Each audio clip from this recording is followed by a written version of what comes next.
I was born into an ordinary family, and unlike kids born with a silver spoon in their mouths, my starting point in life was lower than theirs. What was even more unfortunate was that my parents divorced when I was in elementary school.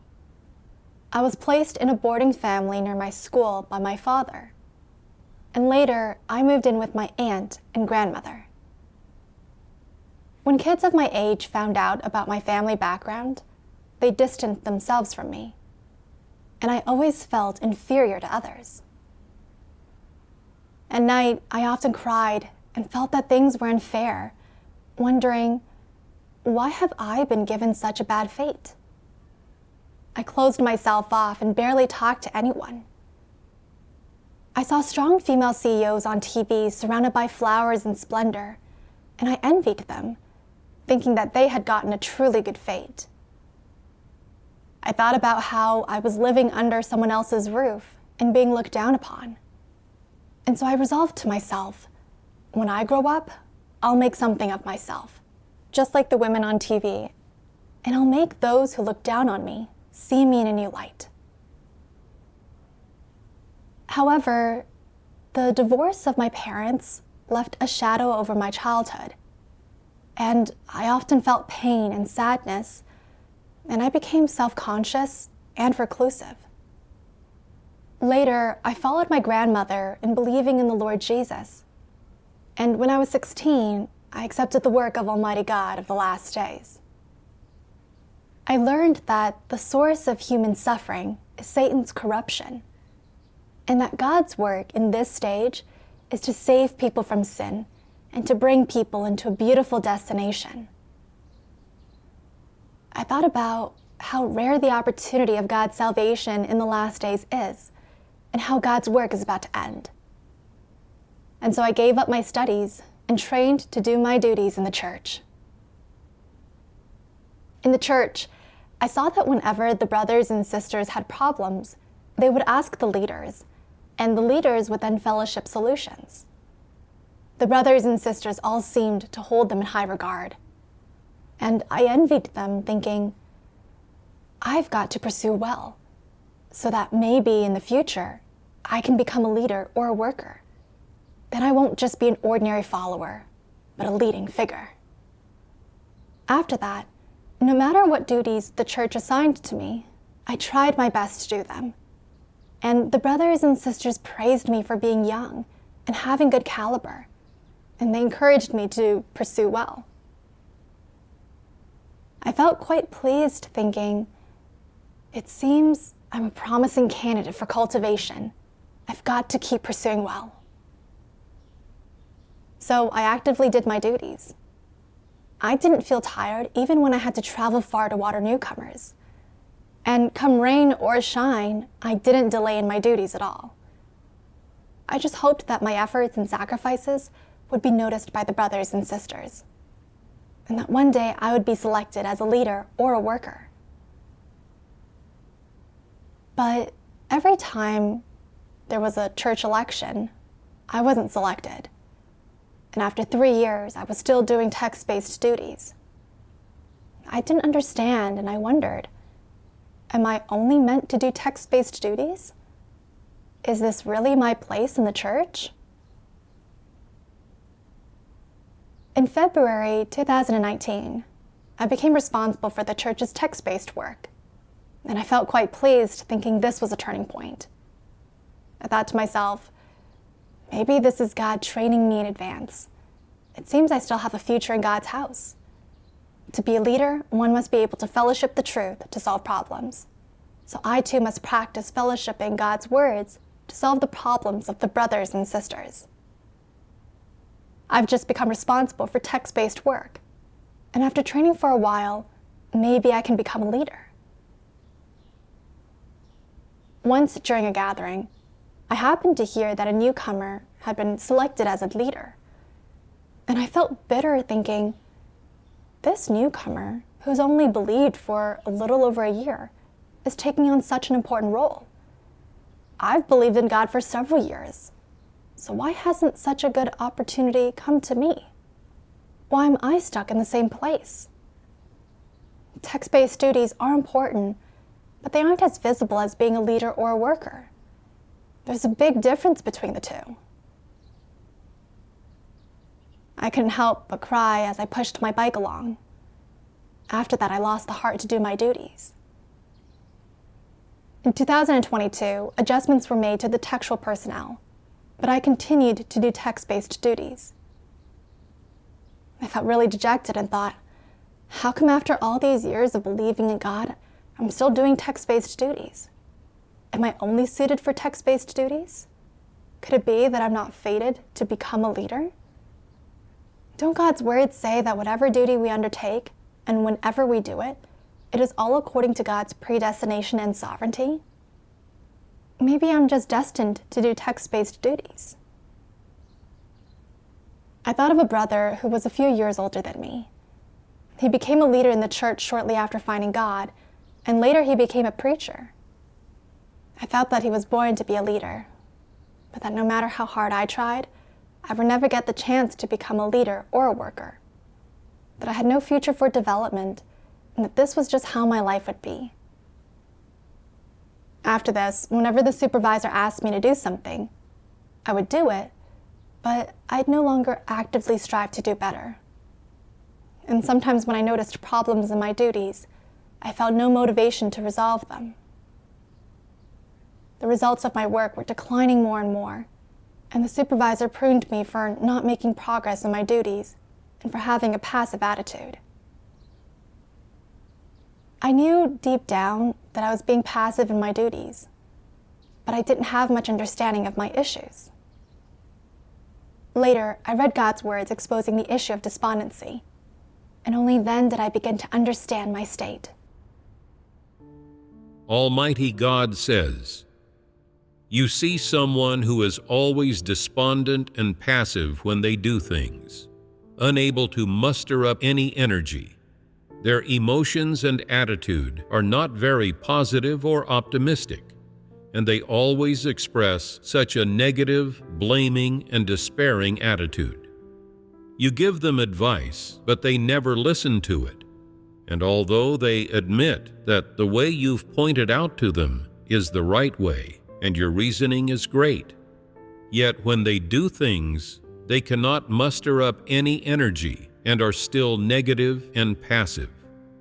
In serious cases, from their body movements, figure, the way they walk, their tone of speech, and the words they say, you can see that this person's emotions are particularly despondent, that they lack energy in everything they do, and they are like a squashed fruit. And whoever spends a lot of time with that person will be affected by them." What is this all about? The various behaviors, facial expressions, tones of speech, and even the thoughts and viewpoints revealed by people living in despondency have negative qualities. So, what is the reason behind these negative phenomena? Where does the root lie? Of course, the root cause for the arising of the negative emotion of despondency is different for everyone. One kind of person's despondency may arise from their constant belief in their own terrible fate. Is this not one cause? Once they have begun to believe in God, they set their resolve to perform their duty well in God's house. They become able to endure hardship and work hard, able to endure more than anyone else in any matter, and they strive to win the approval and esteem of most people. They think they may even be chosen to be a church leader, a supervisor, or a team leader. And won't they then be honoring their ancestors and their family? Won't they then have changed their destiny? However, reality does not quite live up to their wishes, and they become dejected and think, "I've believed in God for years, and I get on very well with my brothers and sisters. But how come whenever it's time to choose a leader, a supervisor, or a team leader, it's never my turn?" Is it because I look so plain, or because I haven't performed well enough and no one has noticed me? Every time there is a vote, I feel a slight glimmer of hope, and I'd be happy even to be selected as a team leader. I'm so filled with enthusiasm to repay God. But I just end up disappointed every time there is a vote and I'm left out of it all. What's up with that?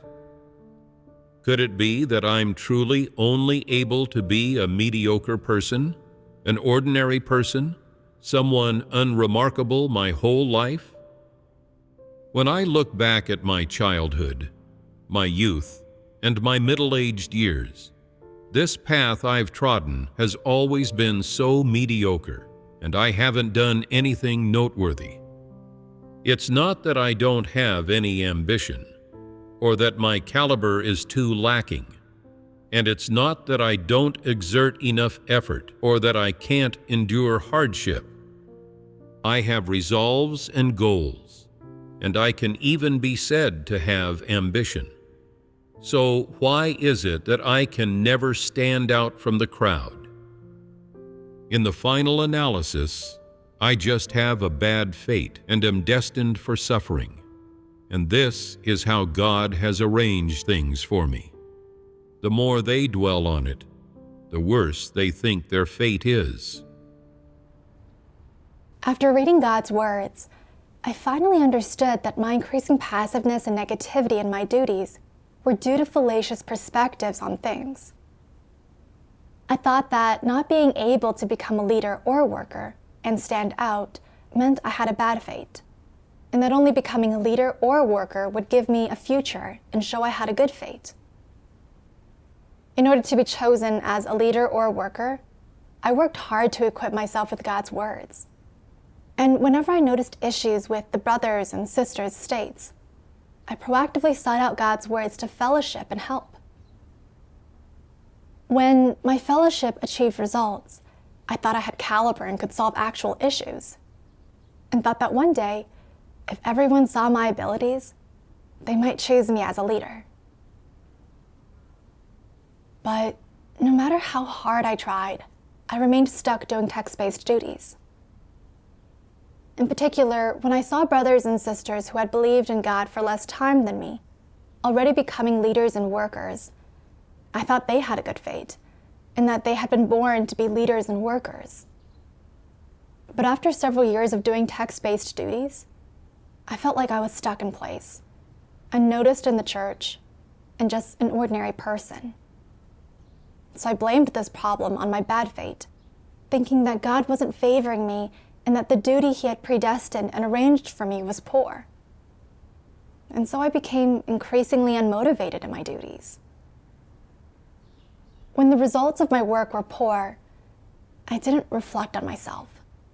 And when I discovered problems, I didn't want to put in the mental effort to solve them. I clearly knew that I lacked practical experience and that I needed to practice more and equip myself with more truths.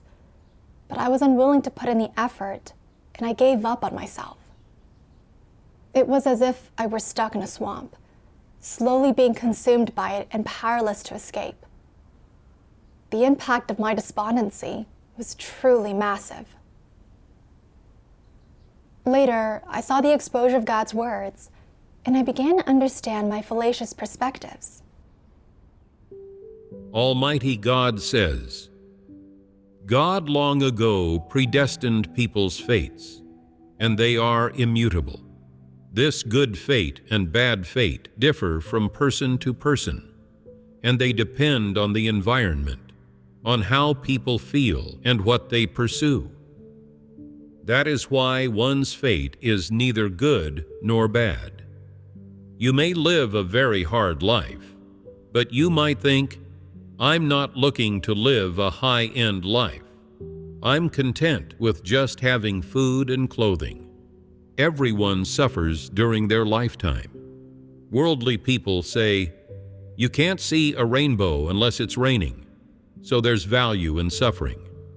This isn't so bad, and my fate isn't bad.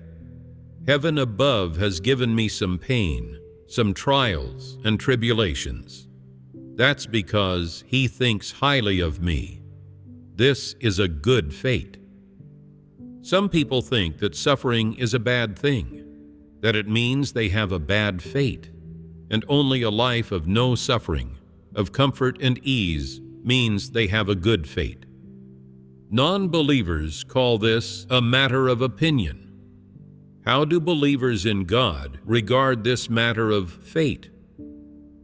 Do we talk about having a good fate or a bad fate? We don't say things like this.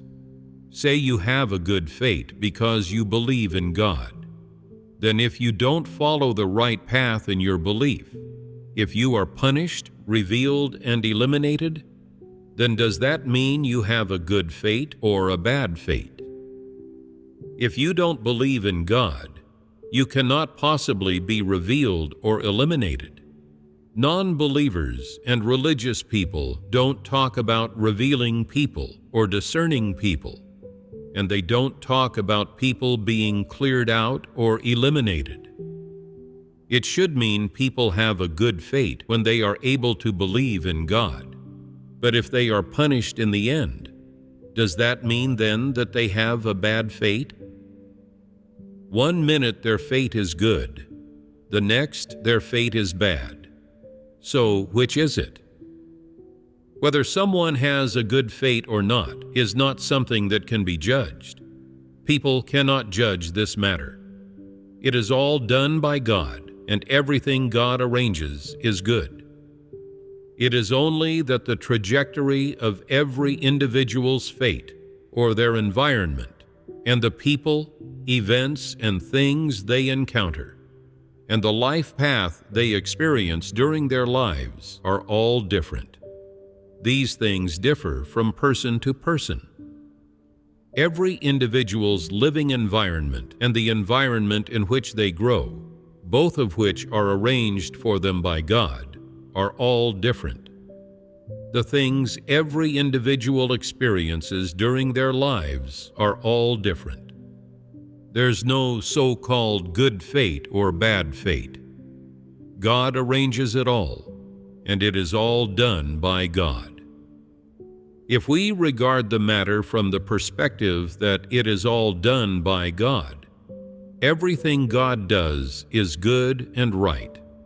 It's just that from the perspective of people's predilections, feelings, and choices, some people choose to live a comfortable life, choosing fame, gain, and a good reputation, and choosing to have prosperity in the world and come into their own.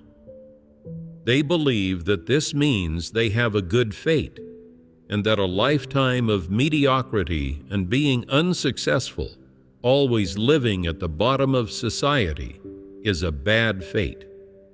This is how things look from the perspective of non-believers and worldly people pursuing worldly things and seeking to live in the world. And this is how the idea of good fate and bad fate arises. The idea of good fate and bad fate only arises from human beings' narrow understanding and superficial perception of fate, and from people's judgments on how much physical suffering they endure, how much enjoyment they have, and how much fame and gain they acquire, and so on. In fact, if we look at it from the perspective of God's arrangement of and sovereignty over the fate of man, there are no such interpretations of good fate or bad fate. Isn't this accurate? If you regard the fate of man from the perspective of God's sovereignty, then everything God does is good, and it is what every individual needs. This is because cause and effect play a part in past and present lives. They are predestined by God. God holds sovereignty over them, and God plans and arranges them. Mankind has no choice. If we look at it from this standpoint, people shouldn't judge their own fate to be good or bad. right? If people casually make judgments about this matter, aren't they then making a terrible mistake? Aren't they making the mistake of judging God's plans, arrangements, and sovereignty? And isn't that mistake a serious one? Won't it affect the path they walk in life? It will. Then that mistake will lead them to destruction. God exposes that some people think being able to stand out and attain fame and gain means they have a good fate, and that living a lifetime of mediocrity and being unsuccessful means having a bad fate, and that suffering means a person has a bad fate. They think that living a comfortable, smooth, and peaceful life means having a good fate. All these ideas about good or bad fate are based on people's subjective pursuits and desires. Because everyone's life trajectory is in accordance with God's sovereignty and arrangements, God arranges things based on people's needs, and everything is beneficial to their lives. And there's no such thing as good or bad fate. To say that you have a bad fate based on personal preferences is not submitting to the situations that God has arranged and not believing in His sovereignty. In truth, everything that God arranges is good. Just like when I experienced family misfortune and was neglected and was snubbed and looked down upon in my youth. If I hadn't gone through these setbacks and pains, I might not have come before God. My being able to have the opportunity to read God's words and train in my duties is all God's love and salvation. But I thought that becoming a person of renown, standing out and being looked up to by others, meant having a good fate, and that living an ordinary, mediocre life and being looked down upon meant having a bad fate. These were the perspectives of a disbeliever. After finding God, when I saw leaders and workers being respected and admired by brothers and sisters because of their ability to solve problems, I thought that I'd only have a future for development if I were a leader or a worker, and that they had a better fate than ordinary brothers and sisters. Since I was still only doing text-based duties, after believing in God for all these years, I felt I wasn't valued and that I had no future for development, and I lost my motivation for my duties. But on consideration, does being promoted to a leader or worker really indicate good fate? In reality, if a person doesn't pursue the truth, and their corrupt disposition cannot be purified or changed, then even if they gain human admiration and worship, they cannot be saved or perfected. Just like some leaders and workers who don't pursue the truth, and who use their many years of work experience as capital to constantly constrain others, work as they wish, hinder and disturb the work of the church, and eventually they are revealed and dismissed. On the other hand, some people have never been leaders, but they do their duties according to their place. They focus on pursuing the truth and on reflecting on their intentions, perspectives, and corrupt disposition. And they still receive God's enlightenment and guidance, give results in their duties, and grow in their lives. No matter what duty we do, the key is to pursue the truth. There is no such thing as good or bad fate. Upon realizing this, my heart felt a little brighter. I saw that I had been too focused on fame, gain, and status, and that I had been unwilling to do my duty in a grounded way as a created being, and that I always wanted to use my chance to do my duty as a means to pursue renown. But if my desires were to have been satisfied, my craving for fame, gain, and status would have only grown more intense, and I would have become more arrogant and conceited and thought I was better than anyone else. This likely wouldn't have been a good thing for me. I truly realized that everything God arranges is good, and behind it all are God's painstaking intentions. Afterward, I thought again. What attitude should I have toward the situations God has ruled over and arranged? I read a passage of God's words. Almighty God says, with regard to how people feel about fate, they can have good feelings and bad feelings. There can be fates where everything goes smoothly, fates filled with obstacles, difficult fates, and unhappy fates. There are no good or bad fates. What attitude should people have toward fate? You should comply with the Creator's arrangements and actively and diligently seek the purpose and meaning behind the Creator arranging all these things, so as to achieve understanding of the truth. Bring into play your greatest functions in this life God has arranged for you. Fulfill the duties, responsibilities, and obligations of a created being, and make your life more meaningful and more of value, until finally the Creator accepts you and remembers you.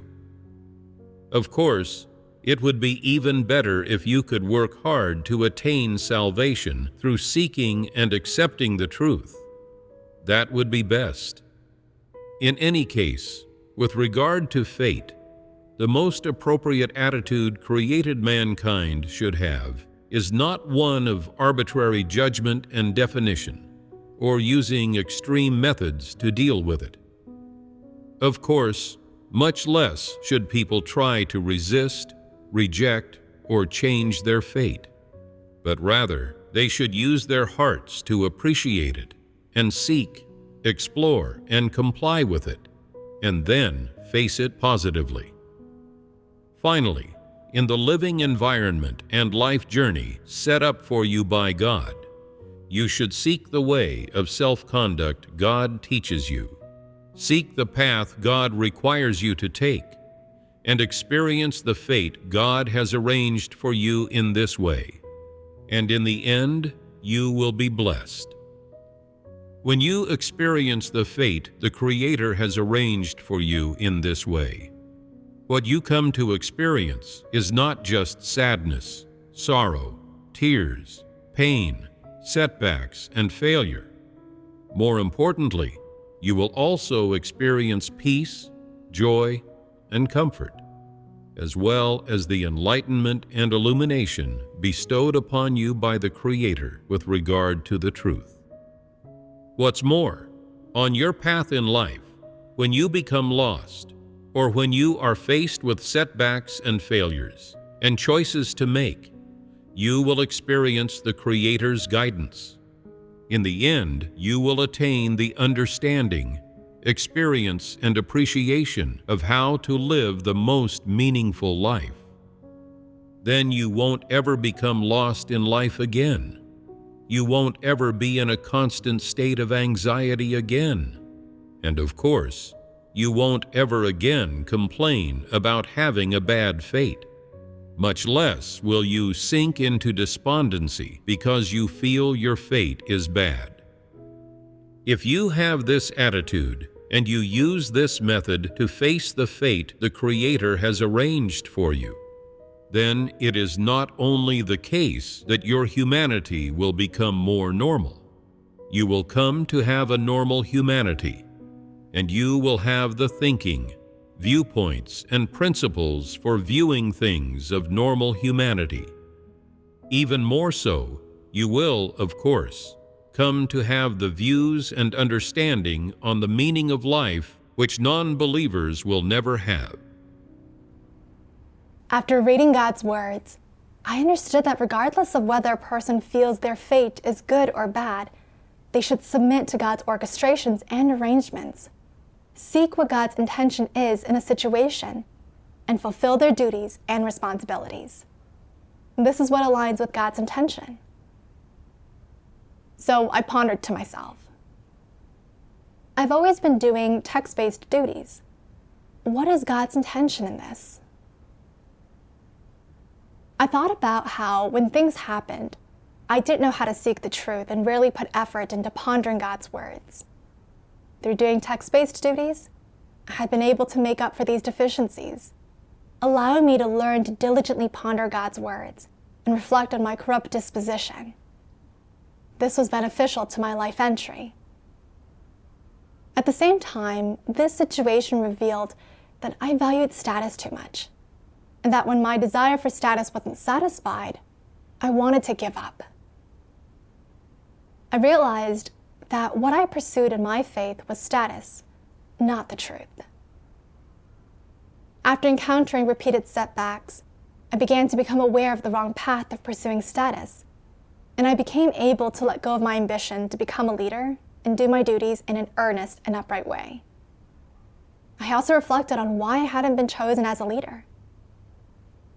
Primarily because I lacked a sense of responsibility in my duties, and because my work capability was insufficient. I didn't have the caliber or meet the criteria to be a leader. This had nothing to do with whether I had a good or bad fate. Realizing this, I became able to treat my shortcomings and insufficiencies correctly, submit to the situations God orchestrated, and act properly according to principles in my current duties. Later, the brothers and sisters chose me to be a watering deacon. And after training for only a few weeks, due to a shortage of textual personnel, the leaders reassigned me to do text-based duties again. This time, I didn't complain or feel despondent. Instead, I thought about how the church had cultivated me to do text-based duties for many years, and about how I had some strengths in this area. Compared to being a deacon, text-based duties were more suitable for me. And I submitted to this from the bottom of my heart, thinking, in the past, I left some regrets in my wake when doing text-based duties. But this time, I must do it with all my heart. After a while, my duties yielded some results, and I felt a great sense of ease. After going through this whole experience, I came to see that the situations God arranges as part of His sovereignty are always good and exactly what my life needs. The fact that I managed to gain this understanding and turn things around was the result of God's words. Thank God.